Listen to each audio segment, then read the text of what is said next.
أنت لست هنا لمجرد إصلاح نفسك فقط، أنت هنا لتكون مصلحا لا لتكون صالحا. وجاءت سكرة الموت بالحق ذلك ما كنت منه تحيد ونفخ في الصور ذلك يوم الوعيد وجاءت كل نفس معها سائق وشهيد.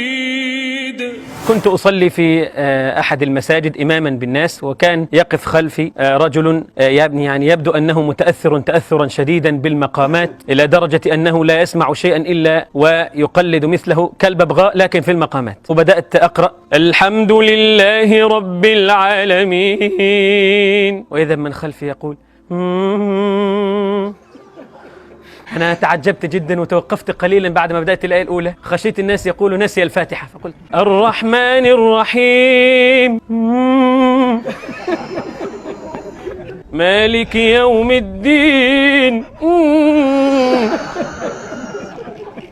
قلت أعلو بالصوت حتى أسكته، إياك نعبد وإياك نستعين. علي هو قال حتى إني لما ركعت الله أكبر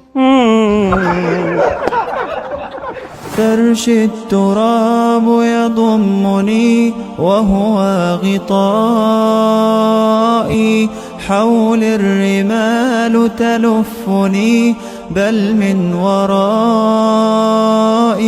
انتشروا وانشروا الخير وأسعدوا الناس بذكر الله عز وجل، أسعدوا الناس بتحبيبهم في القرآن، أسعدوا الناس بتحبيبهم في السنة. لا يستوي أصحاب النار وأصحاب الجنة، أصحاب الجنة هم الفائزون. هل حقا تشتاق إليه ترجو أن تسقى بيديه؟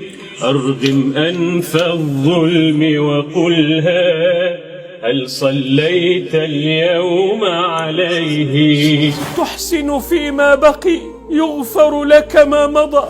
يقول يا ليتني قدمت لحياتي، يقول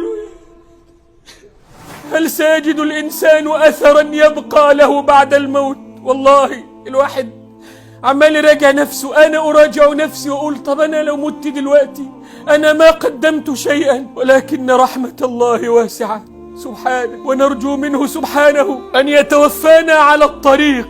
يومئذ لا تنفع الشفاعة إلا من أذن له الرحمن ورضي له قولا، يعلم ما بين أيديهم وما خلفهم ولا يحيطون به علما، وعنت الوجوه للحي القيوم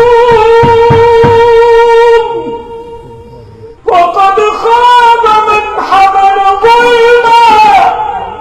الفائز حقا من صلى والخاسر من عنه تخلى. مت يا مبغض أحمد إلا قد صلينا اليوم عليه. سوف يمضي بنا مركب للوداع يستحث الخطى والدموع الشراع. دنيانا يا لها تجري مجرى السحاب، وهي تسعى بنا نحو يوم الحساب. دنيانا يا لها